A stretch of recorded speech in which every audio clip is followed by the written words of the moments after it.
Welcome to today's webinar series, Navigating the New Normal, Episode 3. Today, we will be discussing online protection and privacy. My name is Krystle Pearson, and I am the Senior Marketing Manager for the education team here at Kajeet.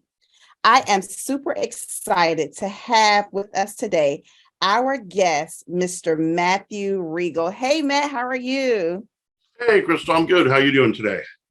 I'm good. I'm excited to have you here. And I'm going to talk a little bit about your level of expertise in a few minutes. But thank you so much for joining us. Online protection and privacy is something that, as a former tech director, is near and dear to my heart, especially when it comes to students and teachers and data. So I'm excited that you're here with me today, and we can kind of share a little bit about your knowledge base and how we can continue to support K-12 and higher ed through the process of protecting their students and employees online. Next slide, please. Who are we? Here at Kajeet, this has been our ongoing vision for quite some time. We believe in digital equity and that students should be able to learn no matter where they choose to study. At this point, we know that this is just a given right. And we are committed to excellence in the sense of making sure that we can provide that support for districts and as well as higher education entities so that we can make sure that students have the availability to digital equity products and tools, regardless of whether they're at grandma's house, they're at their child care or caregiver's house, or if they're at school. Next slide, please. So as I mentioned earlier, Matthew Riegel is our guest for today. He is the Director of Solutions Engineering for Kajeet. Matthew Riegel has been a leader in the wireless mobility industry for over 23 years. Throughout his career, he has continually worked with K-12 accounts from smaller charter schools to some of the largest school districts and universities in the country. During his time at Nextel, Sprint, and Cisco, Matthew has been consistently recognized for his sales, customer leadership, and innovation capabilities. Prior to starting his career in sales and mobility, Matthew served for 5 years in the U.S. Coast Guard. Mr. Riegel is a graduate of Radford University and currently lives in Raleigh, North Carolina. And he is one of our solutions engineer gurus. We go to Matt for just about everything when it comes to solutions. So when he agreed to be on this webinar, I was like thrilled about it. So let's get started into our first question. Next slide, please. As we talk about districts and advancement opportunities, Matt, I want to chat a little bit about how districts can provide technology advancement opportunities for students while ensuring digital safety for all. And we know that firewalls, and that's something that we need to have, and determining vulnerabilities within the organization's infrastructure. But what are some ways that we can ensure that while students are using those resources and those tools, we are ensuring that they are being safe online? Sure. Yeah, and what's interesting with this is there's a lot more going on these days in terms of programs being put in place. There's always been, one or two interns that knew the IT guys that would kind of help them out and, do resets on devices in the past. But we're seeing now an interest where students, wanting to get more in depth with that, right? And so our solution, with Kajeet, all of the, digital security, digital privacy, it's all part of that baked in. So we've got settings in place where you've got your threat detection, you've got your malware detection, and then from a privacy standpoint, we don't even store any what's called PII, personally identifiable information. We don't store that. As a company, our privacy policy is on the website. So anyone that's curious to read more about it, they can do that. But from the student standpoint, what's great is, I'll give you an example. We had a customer recently where they've just are in the process of standing up their Chromebook repairs in-house. So obviously, with the expansion of Chromebooks with COVID, there's many more of them out there.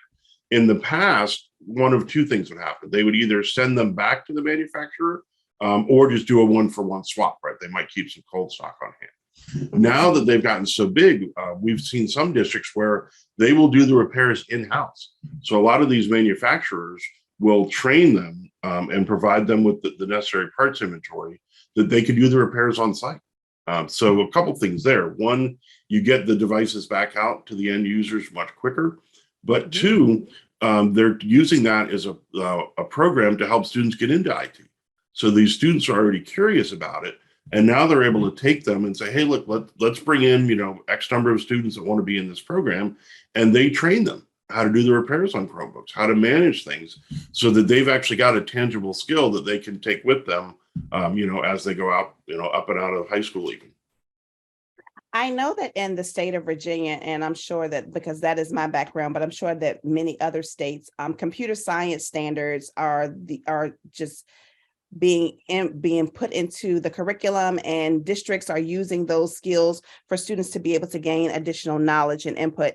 And it just makes me wonder, when you have districts such as the one that you mentioned before, and how they are using those skills and giving the students those soft skills to be able to have that resource for future learning, it's just amazing to me. I wish that, I've been out of school for quite some time now, but to have that resource, it's amazing. You don't think about the value of just knowing how to restart a Chromebook. I mean, they're small things, but when you're in crunch and you're in testing, those are like life-saving measures. So it's interesting that they're doing that. And I think that is just amazing to be able to, because it's kind of a 2-for-1. You're not only giving them advancement opportunities, but you're prepping them to build those skills while they are learning through the curriculum on how to continue to be safe online and to do those troubleshooting. So that is awesome. We're building little solution engineers in the districts. So I know that you could appreciate that. Yeah, most definitely. It's, these days the kids are brought up with technology. I mean, I'll date myself here publicly, but when I was in school, we used to get excited when you see the TV roll in on the big audio video. Yes, right. It's going to be a good day. Yeah, that was a big deal when that happened. Whereas now, they get videos as part of every single class. And what I think is really interesting, also, we just talked about, the skill set of it. It allows them to understand why these policies need to be in place. Why do you need to have the firewall? Why do you need to have, restrictions on certain things? So it not only builds it from the hardware side, but also from the software side too. So. Absolutely. So as we move on to question 2, we want to talk a little bit about becoming more engaged. So I'm going to pose this question to you because managing digital footprints is something that has always been a special interest of mine, being a former technology director. And I would see some of the search history, or I would see some of the student activity, and it made me wonder if students were really aware of how their digital footprint can impact them in later years. So as students are becoming more engaged in digital resources, how can we as educators, as digital activists, as ed tech enthusiasts, raise the awareness of the importance of managing digital footprints? Yeah, no, that's a great point. And, and it's not that they're not aware, they don't even know they should be aware. A lot of it, right? And this is one of those soft skills, right? It's not on a curriculum, it's not on a requirement, but it's something that, everyone needs to be aware of. And with students, especially, they're young, they're impulsive. So they're going to post things, they're going to share things. And, I'm glad I didn't have pictures when I was a kid, when we had smartphones, students, sending things around. Is that, nowadays kids just do it and they don't think about it. They just share a picture, they put a comment. And one of the big things with that is just letting them know, it's like, hey, once it's out there, it's out there, it's permanent, right? And that's part of it. Is when you see news stories these days where they'll do a screenshot of somebody's tweet from 10 years ago. It's like, well, is that really fair? No, but it's, you said it, and that stands alone. You don't get the context of what it was or why it was tweeted. And the other thing that's really important about that is, one, obviously being mindful of what you share and what you put out in the world, but also what that could do down the road, right? So this might affect their opportunities for future scholarships, right? Maybe a job down the road. I mean, certainly, the first thing when you go for a job these days, they're going to look at least at LinkedIn, if not search for you on Facebook or Twitter or Snapchat, whatever it happens to be. So everything you do can be seen by everyone forever. And that's something they need to be aware of, for good or bad, right? But as long as they're aware of it, that's what you said is, the awareness needs to be there, because they just share like, oh, I'm sharing it with my friends. Well, who you're friends with today might not be who you're friends with in 6 months, and that might come back to haunt you. So certainly letting them know, and just kind of planting that seed, just saying, hey, just, be careful. And another phrase I always use is, hey, would my mom want to see this? right? That's a good rule of thumb for just about anybody. If mom doesn't want to see it, then the rest of the world probably doesn't want to see it. It's interesting because when talking about digital footprints, of course you have digital footprints, but then a lot of people may not be aware of passive digital footprints, which is the data, the trail that you leave unintentionally online.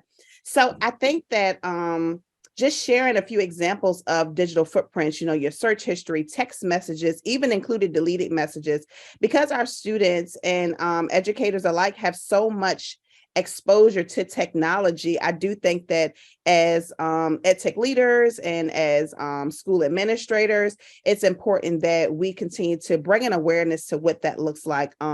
Even that you mentioned it with Twitter, even likes and loves on your Facebook and your Instagram, and how sometimes that can be seen as an agreement between two people, given whatever the information that's being shared, or your browsing history, even when you go incognito mode. I think that sometimes people think incognito mode, I'm good, it's not going to be a part of my footprint. But I'm sure just being a solutions engineer, that all of those things can be viewed at some point. So just I think that it's great that we're able to share how districts and how students and teachers can own their digital privacy by managing their digital footprint. I remember taking a course when I was obtaining my master's degree, and one of the things that they talked about was doing an audit on yourself, like auditing your accounts. What does that look like? Are you making sure that your settings are set appropriately? Have you ever searched yourself to see what others see when they search you through search engines, and managing your privacy? So I think that that's great, the resources that you have mentioned. Did you have something else that you were planning to share? I was just going to say, I'm glad you mentioned the soft part of it, because that's another part. So, when we talk about social media and those things, that's active, that's things they control. But right. Your search history, your location history is another one that comes up all the time. You see that, and just letting them know, because they don't know, right? And it's just like you said, you're building that awareness at an early age, so that hopefully they can, make the right decisions, do the right things, and just be aware of what's there, and try to maintain control as much of your data as you can. So I often think as an educator, when I would attend conferences and trainings, one of the first things I would do would be to connect my device to the Wi-Fi network there, because you think about, you need the access if you don't have that already built in. And I one thing that I do love about some of the solutions that we have here at Kajeet is even having those LTE enabled Chromebooks, where districts don't have to worry about teachers having that as an issue, because that's already built into, and it kind of helps with security. But you connect to a network, and you don't know, whether if you're not limiting your app logging, or if you're not cognizant of what you're searching, you kind of expose yourself. So it is interesting to see how, making sure that your social media curation is happening, and you're filtering some of those things online. All right, so we're going to most definitely. Yeah. We're going to move on to our next question. All right, so being a solutions engineer, Matt, we want all of the good details, all of the great tips that you have as it pertains to this question.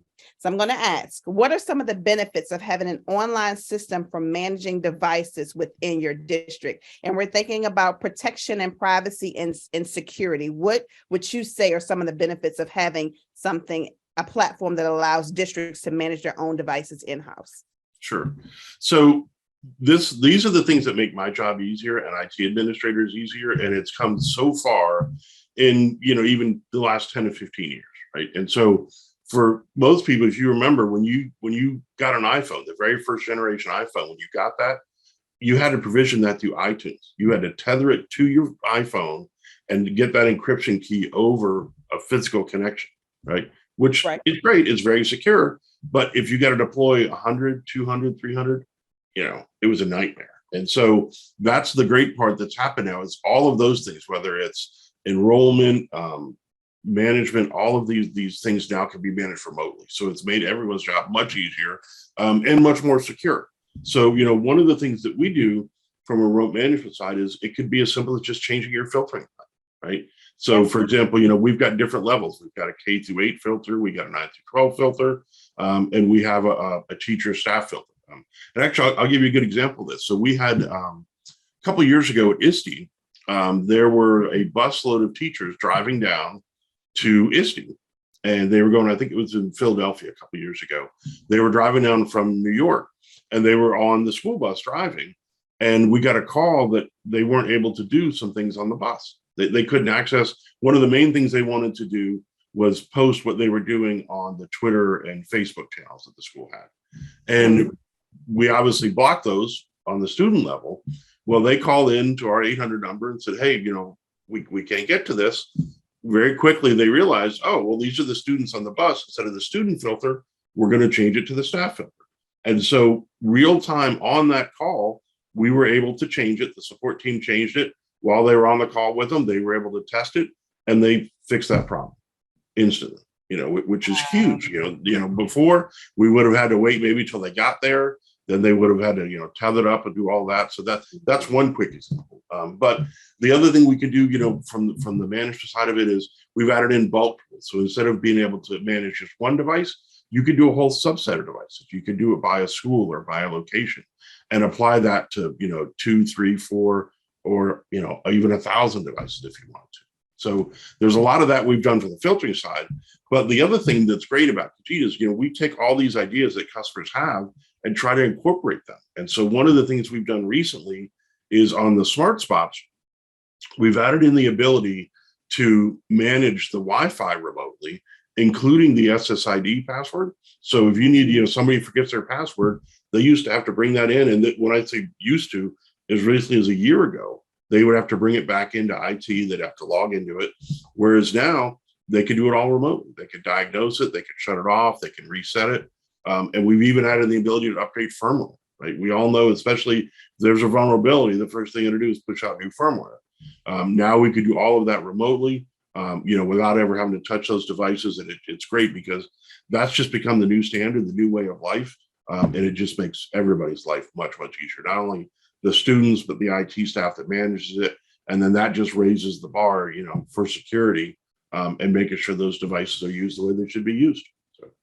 I know for, you think about the term device deployment and how some districts, when they hear that, it's like, oh no, we have to do this again. But having solutions that allow you to manage that in-house, it's amazing. Whether, some districts are using different platforms or different spreadsheets to be able to manage, but having an actual platform that gives you data, that gives you reports, you can, as students are coming in and out of your district, you can make those changes and make provisions as you see fit.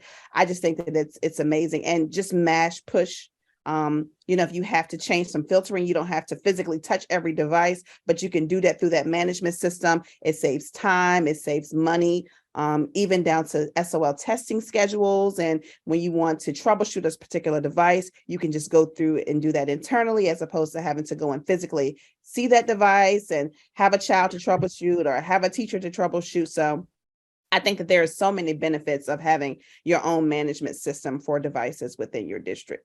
Definitely. And what we've seen, what's interesting about it is it's equally as much of a benefit for the large schools as it is for smaller schools, right? So large, they're using it on the scale, right? So for them, it's a mass number side. On the smaller schools, like we deal with quite a few charter schools that might only have 100 devices, right? So they might be on the lower end, but they have one guy or one person that's their IT director. And that is more valuable to them because they're doing smart spots, they're doing Chromebooks, they're doing laptop, they're doing everything. So it's almost more valuable for some of those one-person shops than it is for the large district. So that's what's really great when and to see their faces light up when they realize we could do all this remotely, it just makes their job so much easier.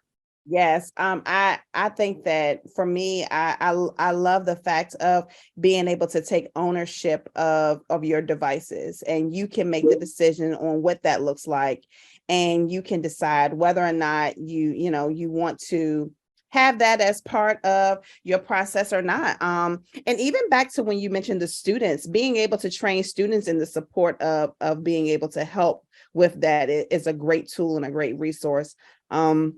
I think depending upon your school population, as you mentioned, whether it's a larger district or a smaller district, being able to have that platform in which you can say, oh, well, this student's device is not doing what it needs to do. I can go in and check that remotely without having to go to that school or having to have that parent to bring that device in. Management systems, I have to say, were a lifesaver for me in my previous district. Especially doing remote and virtual learning. It was just, we couldn't believe how we even operated with it prior to then. So, Well, you and know, even, you think about troubleshooting, yes. as an IT person, you can relate, we know what we're trying to get to, we know what we're looking for, but without Mhm. remote management, you're relying on that person who might not be technical to tell you what they see and what there is. Like, hey, click here, and a lot of that gets lost in interpretation, right?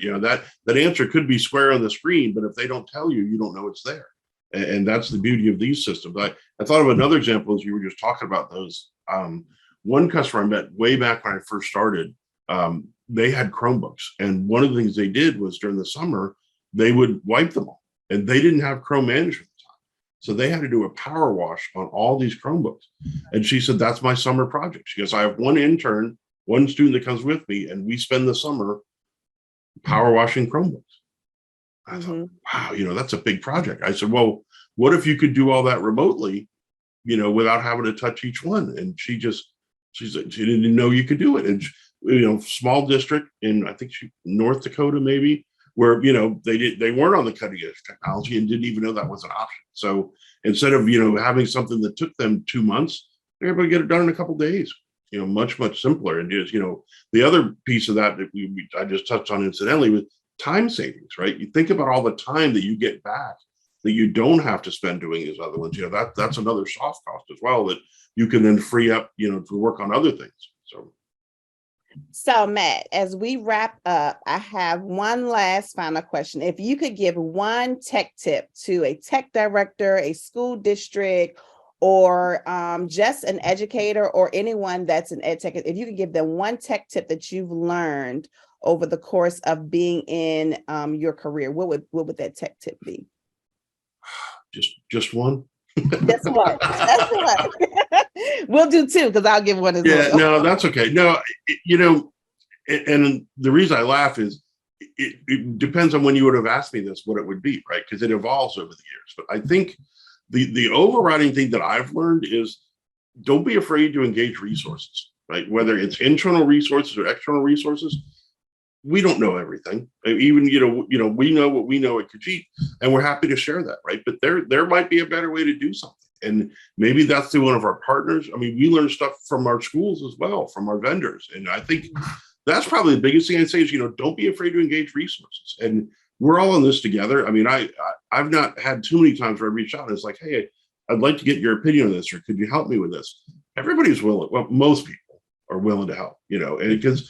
And I think the reason we're willing to, we've all been there, right? So I think that probably the biggest one is, don't be afraid to engage resources because most people are willing to help you. Absolutely.